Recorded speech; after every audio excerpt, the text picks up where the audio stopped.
projet bi ma Jean wooyee ne ma dafa am ku ma xalaat pour defal ko projet bu mel nii. ma ne ko boo buggee résultat bu wóor demal nga seetu Mbogo yaay seeti ku ñuy wax Ndeye Bintu leneen loo mun a def bu dul Mbogo yaay nga liggéeyam résultat bi nga bëgg doo ko am kon tey Ndeye jërëjëf. Ndeye daf ma daan wax naan Karim bàyyi ñu toog rek ñun bàyyi ñu toog rek di continuer ma ne ko Ndeye tôt ou tard les résultats viendront tôt ou tard nit ku yàgg si baag ak tey fekk na si te surtout nag baag boo xam ne naxewoo parce que ñoom naxewuñu 24 heures sur 24 ils sont sur le terrain du organisation papier du organisation fictive organisation de terrain la bu wóor bu dëggu donc vraiment ñu ngi leen di encourager di leen remercier par rapport ak résultats yi beneen bi mooy damay ñëw si Jean man ak moom suñu ànd dafa yàgg Jean on s'est rencontré en 2002 2003 à Toubacouta. Depuis ce jour-là on est ensemble on était ensemble à l'Océanium mun naa citer tout jour bi ñu dàqee Jean lañ ma dàq lañ parce que dañ ne je suis trop proche de Jean kon Jean bu munee dem rek man damay dem parce que dama ko jegeñ de trop kon ñu ànd maag moom taxawal nebedaay ñu ko taxawal si biir këram liggéeyam ful la faydaam moo ko andi fii si nebedaay et cetera donc ñu koy remercier ba pare aussi à tout moment quelle que soit la situation dañuy nekk ensemble man ak moom quelle que soit la situation dañuy nekk ensemble man ak moom comme li Ndeye wax nag àdduna nag moom di nga toll diggante boo xam ne yow it di nga jéem a xool loo xam ne moom nga mën a defal sa bopp mais depuis 2002 ba léegi on est ensemble te musuma wax mu tegi musul wax ma tegi keroog bu ma ko nee projet bi Mbogo yaay lañ koy yóbbu c'est même c'est ça c'est la ma ne ma taxawal ñu bind ko ba pare donc tey bu ñu egsee fii vraiment ñu ngi koy remercier. na dafay def gannaaw yaay loolu di leen lu ko waral def gannaaw loolu di leen waaye ana sama mu wala dafay daw na dafay def gannaaw yaay loolu di leen lu ko waral def gannaaw loolu di leen ana sama mu wala dafay daw na dafay def gannaaw yaay loolu di leen lu ko waral def gannaaw ana sahaji wax na ne na di fi daw sama cangor ga góor jigéen a ñaange di fi daw ana sale wala wala ya ko mo na di fi daw ina di fi des ganna yaay nooni di la re ba ko de fi lu ko waral des ganna nooni di la yo ya jafa jigéen ne na di fi daw ana sale wala wala ya ko mo na di fi daw ina di fi des ganna yaay nooni di ko re yo do def gannaaw noonu di la re ma saaga ni yàlla di fi daw ma de noonu la waaye Binta Sonko di fi daw ma de noonu la Binta Sonko ngoone di fi daw ene di fi def gannaaw yaay noonu di la re yo do def gannaaw noonu di la re Ndeye Binta Sonko ni yàlla di fi daw Ndeye Binta Sonko waji yaa ko moom la di fi daw waaye ana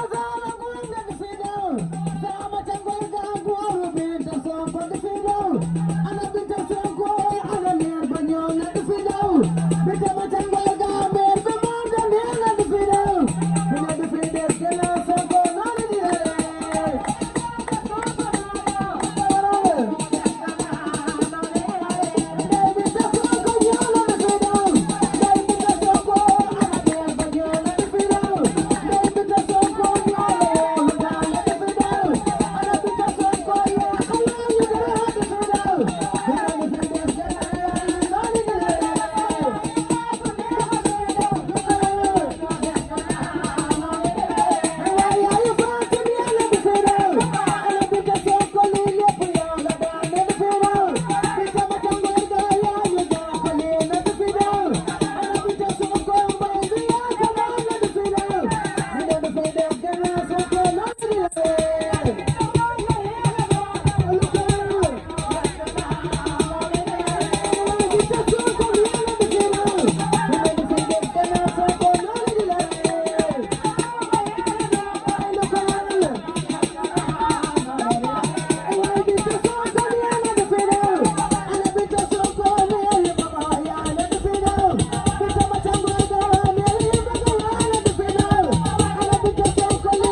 bonjour à tout le monde. Assalamu alaikum. Sama rôle bi sedd na de. Sama rôle bi sedd na. Vraiment sama rôle bi sedd na. Waa Boga Yaay vraiment jërë ngeen jëf bu baax a baax a baax a baax a baax a baax. Kontaan naa ci yéen bu baax a baax a baax a baax a baax. Je suis très content et très fier d'être ici et surtout je suis très fier de ces dames parce que ce sont des dames battantes. Bintou et toute son équipe. J'ai entendu dire Jean. Bon, Jean, c'est pas grand-chose. Donc j'appelle toute l'équipe Nebedaï à venir à côté de moi parce que moi, je suis rien du tout. J'ai pas fait grand-chose ici. Mais c'est surtout Elisabeth et toute son équipe qui ont fait un excellent travail. Donc j'aimerais que mes collègues de Nebedaï viennent me rejoindre parce que c'est à eux que revient le mérite et surtout aux dames de Boga Yaay. Donc s'il vous plaît, mes collègues de Nebedaï, venez. nee na ngeen jóg ngeen ñëw fekk ci ko fu mu taxaw parce que liggéey bi yéen a ko waral du moom yéen jigéen ñi nga xam ne yéen a waral lii waa Boga Yaay. C'est le travail de ces jeunes hommes et de ces jeunes femmes qui est arrivé aujourd'hui et avant tout le travail des dames. Mais voilà un peu l'équipe Nebedaï qui s'active ici. Et je tiens à les féliciter grandement parce que moi, j'ai rien fait. On a entendu Jean, mais vraiment, c'est eux qui ont bossé. C'est eux qui ont fait le vrai travail. Je vais peut-être passer la parole d'ailleurs à Elisabeth, qui est beaucoup plus légitime que moi. Je voulais vraiment remercier encore les dames de Boga Yaay parce que on travaille avec 30 ou 40 groupements de femmes. Ce qu'on a réalisé ici, c'est parce que c'est les femmes qui ont tiré. Elles qui se sont battues, c'est elles qui ont montré leur envie. On a fait tout ça parce que c'est elles qui étaient moteurs. Ces dames-là, pour moi, c'est mes héroïnes. Donc merci mesdames, vous me faites rêver.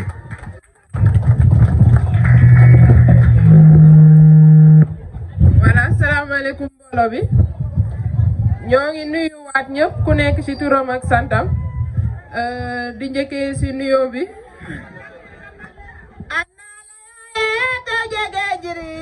Dome gorwe jalla magare we jalla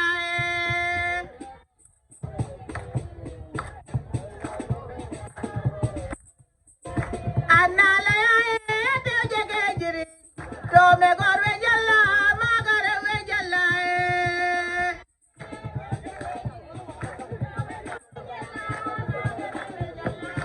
anala ya te jege jiri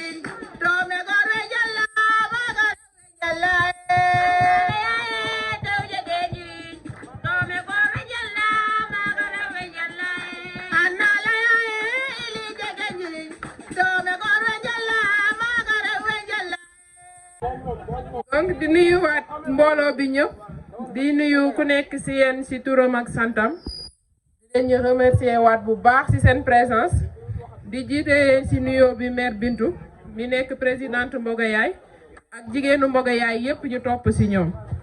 donc je pense que Jean wax na ko tey suñu dajee fii nii nekkut dajewu neen dafa fekk da ngeen liggéey ba am résultat moo waral ñu daje fi donc di nuyu waat bu baax waa Boga Yaay di nuyu suñu partenaire parce que mère Bintou wax na ko sànq Nebedaay liggéeyut ak waa Boga Yaay kese ñoo ngi liggéey ak jigéenu Ili di nuyu seen présence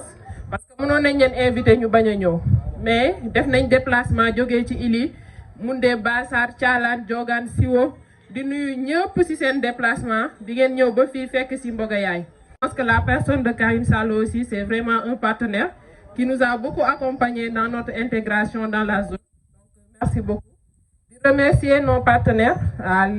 délégation de l'Union européenne. Merci pour votre présence. Merci aussi pour votre accompagnement parce que vos financements nous ont permis de réaliser cette infrastructure qu'on est venu inaugurer aujourd'hui. Donc merci beaucoup. Merci à tous nos partenaires de près ou de loin qui sont ici présents. Et je pense que Nebedaay seul ne peut pas aller. Aïe, ouais. Ah, ah, wow, wow. Nijaay yow lii lan la nijaay defal ndànk lan la yow lan la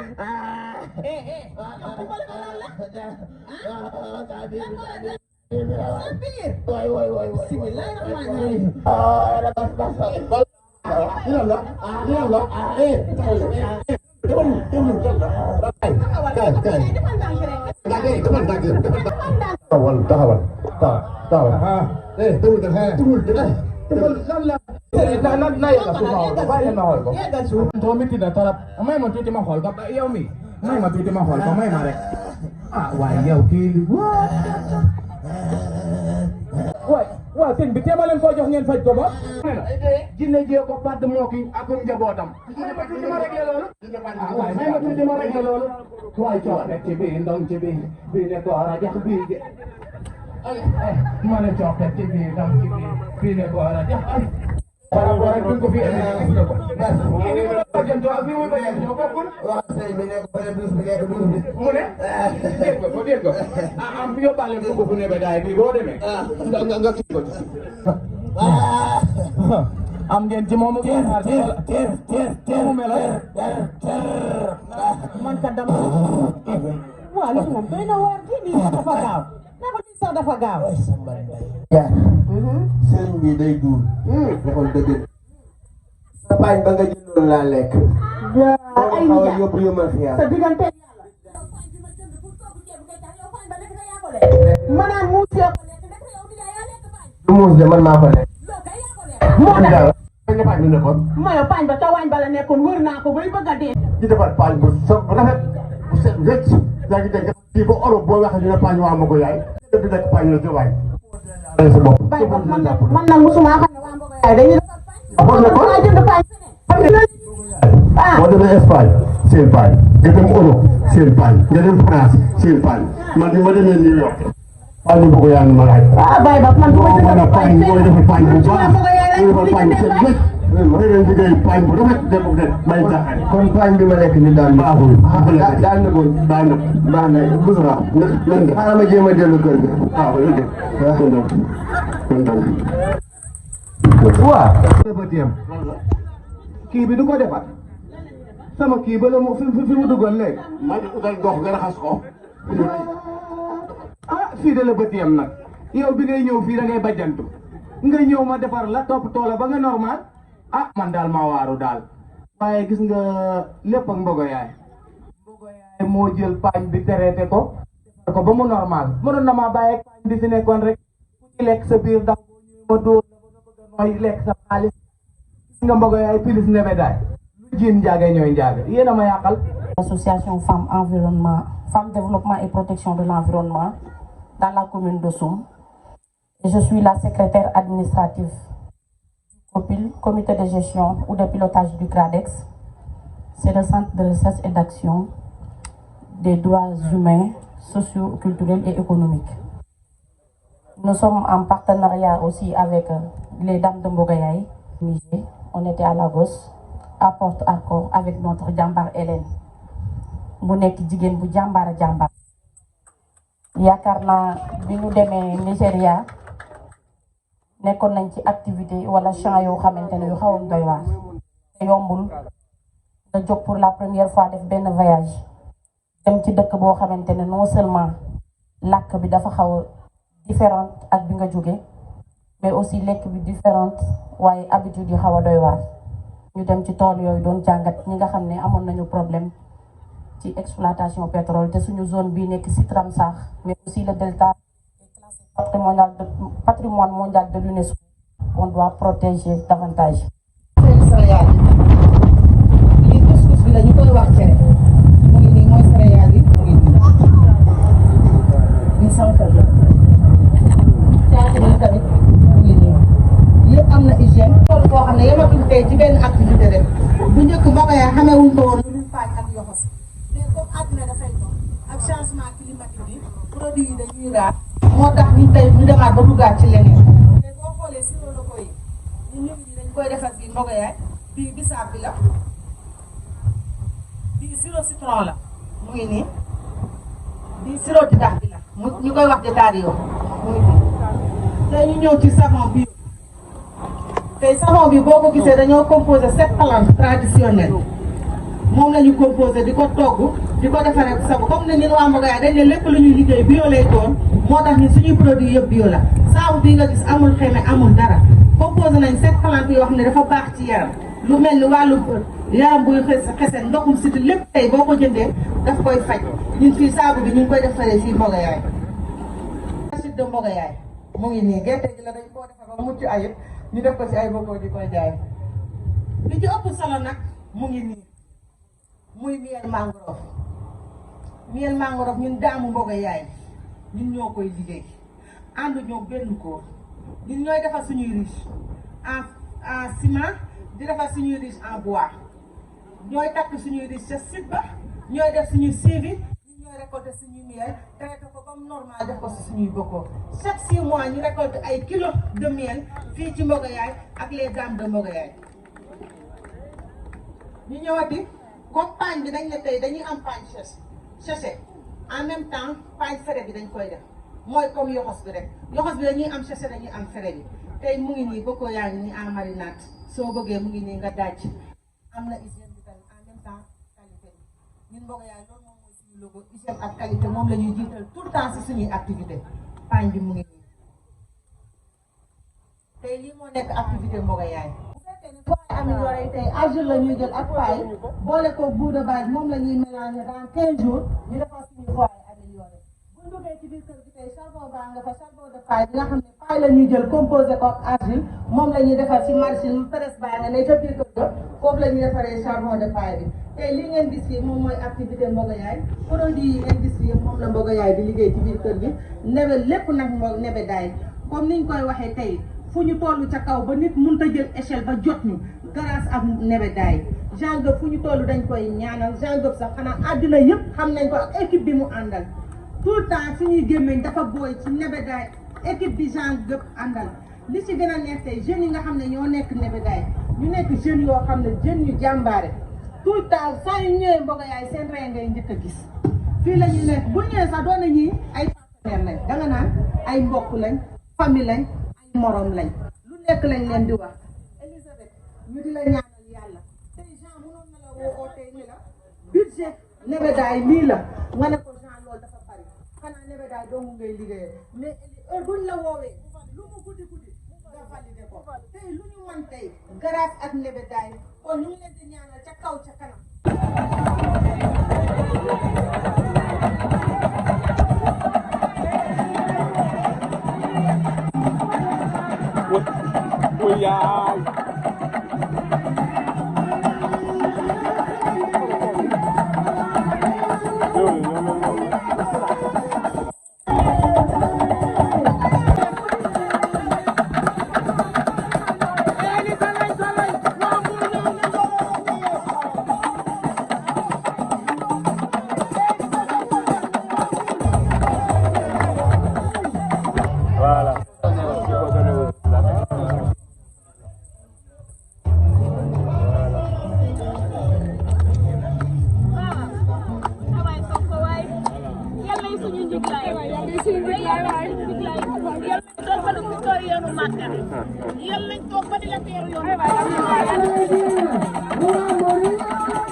Un des fondateurs de l'association Nebedaay, je suis également son directeur général. Nebedaay est une association sénégalaise de développement durable qui met au centre de ses activités les femmes et les enfants. Si on veut sauver la nature dans le pays, il va falloir qu'en fait on en prenne soin. Mais aussi il faut qu'on sorte de l'urgence. Si on est dans l'urgence, on ne va pas s'en sortir. Et sortir de l'urgence, ça va dire ramener un peu plus de revenus. Et les meilleurs pour ramener des revenus, c'est les dames. Donc aujourd'hui, on est à Mbogayay, c'est un groupement de femmes parmi les trentaines de groupements de femmes que Nebedaay soutient. Mais elles ont sûrement la palme d'or parce qu'en fait, elles sont engagées. Et lorsque tu sors de l'urgence, lorsque tu es moins dans la galère quotidienne, alors tu peux t'occuper des arbres, tu peux t'occuper des poissons, tu peux t'occuper de la nature. Et c'est ce que Nebedaay essaye de faire un peu partout dans le pays. Vous savez, les difficultés, il y en a toujours. Pour réussir à avancer, le plus important, c'est que les associations comme Nebedaay et les autres ONG, on ne doit pas être des ONG ou des associations cadeaux. C'est-à-dire que le développement ne se fait pas par des cadeaux. C'est-à-dire si quelqu'un veut se développer, c'est au groupement de femmes de partir devant. Et alors, les associations comme Nebedaay et les autres ONG qui contribuent au développement durable doivent soutenir ceux qui le veulent. Mais venir donner des cadeaux à n'importe qui, c'est comme ça qu'on voit des usines toutes neuves et déjà en ruine. Et ça, c'est pas le développement. Donc, il faut aider à développer ceux qui ont envie de se développer. Le groupement Mbogayay, ils ont démontré depuis 10 ans leur volonté à progresser, leur volonté à gagner leur vie, leur volonté à être autonome. Ce que Nebedaay a fait ici, c'est surtout faire de la formation, surtout les accompagner, les encourager, les former, les équiper. Mais on leur a jamais donné un franc. Et aujourd'hui, elles gagnent beaucoup d'argent, mais c'est le fruit de leur travail à elles-mêmes. Et c'est ça qui est bon pour le pays. Les femmes, c'est l'espoir de demain. Et on a foi en elles. Que Mbogayay soit des exemples pour toutes les femmes du Sénégal. Merci. Elisabeth Tambédou noonu laa tudd donc nekk coordinatrice su Nebedaay fii si zone Palmarin suñu liggéey ak li ñu fi andi tey benn collaboration bu yàgg la parce que ak Mbogayay ça fait très longtemps ñuy liggéey ñu leen ñu accompagner sur des activités génératrices de revenus bu ñu activité génératrice de revenus apiculture ci la bokk ndax présenté nañ ko léegi seeni produits biocharbon production de charbon ci la bokk construction de foyers améliorés ci la bokk et aussi boutique valorisation des produits ci la bokk et si cadre valorisation des produits ci le restaurant communautaire bi bu fruits de mer soqee ko parce que le plus souvent ñoom li ñuy def mooy produits séchés des fruits de mer donc produit fruits de mer muy yoxos bi paañ bi dañ koy weer ba mu wow ñu jaay ko te loolu certes am na xaalis mais yaakaar nañ ne soo ko gënee valoriser di jaay produit frais si ngay gën a am yokk sa koom-koom te comme ni ko Jean waxee léegi suñu accompagnement jigéen ñi nan la ñuy def ba gën a suqali seen bopp te suqali seen bopp mooy lan yokk seen koom-koom donc si loolu la ñuy taxaw moo waral ñu inauguré si tey restaurant bi nii si jàppale continuité jàppale jigéen ñi. ñu gën a góorgóorlu rek te xam ne développement durable yombut te chaque année chaque fois les choses changent donc dañoo nekk si contexte boo xam ne dafa xaw a métti changement climatique la liñ amoon habitude di am bu njëkk amatuñ ko. donc foog ñu adapté wu te adapté wu mooy lan essayer vraiment gën a valoriser produit changer suñuy comportement donc mangrove bi dafay nekk pour suñu développement ñoo ko war a aar ñoo ko war a restaurer donc dañuy wax ñu gën a góorgóorlu jàpp ci liggéey bi rek te bàyyi te xam ne si loo yàgg nit ñi dinañ la fekk si ba gën laa jàppale boo xoolee tey exemple ci Mbogayay fi ñu jógee ak fi ñu yegg si léegi di nga xam ne liggéey moo ko waral donc aduna bi moom lu la liggéey mayut leneen du la ko may donc ñu gën a góorgóorlu ci liggéey bi rek. di féliciter jigéenu Mbogayay parce que ay jàmbaar lañ. te comme ni ko suñu directeur waxee ñu war a doon ay exemple pour jigéenu du delta parce que ñiy dund ci mangrove dafa bëri jigéen ñu bëri ci mangrove bi lañ dépendre donc nañu roy bu baax ci groupement Mbogayay bii nii xam ne ci dara lañ tàmbalee ba tollu fii nii tey donc ñu xam ne lu métti yàggut te lu waay liggéey tamit bu yàggee di nga lekk njëriñam. man la Bintu Sonko présidente association Mbogayay. journée bi tey li ko waral mooy dafa am restaurant fruits de mer bu ñu Union européenne jaarale woon ci Nebedaay financé ñu ko. léegi nag restaurant bi moo pare ñu war ko ubbi pour liggéey loolu moo waral tey ndaje bi tey pour ñu mën a def ouverture bi suñu collaboration ak Nebedaay daf ñu fekk ci terrain bi ñuy liggéey mu doon ut jigéen ñi liggéeykat jigéen ñi jàmbaare tas ak Mbogayay xool qualité Mbogayay xam ne ñi ay jigéen ñi jàmbaare lañ loolu moo ñu boole tey ak Nebedaay ñuy liggéey ba tey. restauration bi lan lañ ciy xaar. restaurant bi liñ ciy xaar tey dem ba képp koo xamante ne réseau bi jigéen ñuy àndal yëpp ñëpp autonome liñ ci xaar tey dem ba Joal Fadiouth lépp loo xam ne manqué na fi ci Joal muy ñëw lu jafe fruits de mer nga ñëw war ko am fii lu jafe ci Joal mooy restaurant bi nañu xaar tey population bi yëpp ñëw jàpp ci restaurant bi ndax ñu am réussite na réussite bi tey nekkatul Mbogoyaay kese Joal Fadiouth yëpp la àddina yëpp la parce que Joal Mbogoyaay tey dafa boot jigéen ñu bari boot GIE yu bari kon boog dañ ci bëgg réussite totale ba ñëpp mën a jot ci njëriñ bi. Mbogoyaay nag sunu activité principale yoxos la woon ak paañ waaye dem nañ tey jii développement lañ nekk il faut que da ngay bëgg di xalaat rek comme dugg nga état aire marine protégée il faut que di nga valoriser say produits di nga utaat yeneen activité looloo waral tey boo duggee ci kër gi activité bu nekk nga fekk ci kër gi Nebedaay nag accompagner ci defal ñu formation yi financé ñu vraiment ba tey jii ñu toll ci autonome. jigéen ñi Joal Fadiouth rek ma leen di wax ne nañu xool def ni Mbogoyaay vraiment ñu ngi liggéey juróom-ñaar fukki jigéen nga gérer leen amuloo coow amoo problème amoo dara yaatal leeral jël jox ñëpp gëdd xam ne njiit nekkul dañ la jiitu rek nga war a nekk ci kanam def lu la neex jiit dañ la jiital pour nga war a liggéey yow yaay jiitu ci liggéey ba yow yaay uti yow yaay boot yow yaay muñ yaay yaatal kon boog jigéen Joal yëpp ñu ngi leen di woo ñu xool def ni Mbogoyaay xam ne tey jii Mbogoyaay liggéey na liggéey bu am solo suñu defee ni Mbogoyaay rek réew mi yëpp dina am jàmm Joal Fadiouth am jàmm. kàddu gu mujj rek may gërëm sama njaboot di ñaanal suma borom kër di ñaanal association Mbogoyaay di ñaanal tamit Nebedaay bi nga xam ne tey moom moo ñu accompagner lépp lu ñu yóotu ci ay projet rek yal na leen ko yàlla jox ñu mun ko bokk liggéey mu doon suñu njëglaay.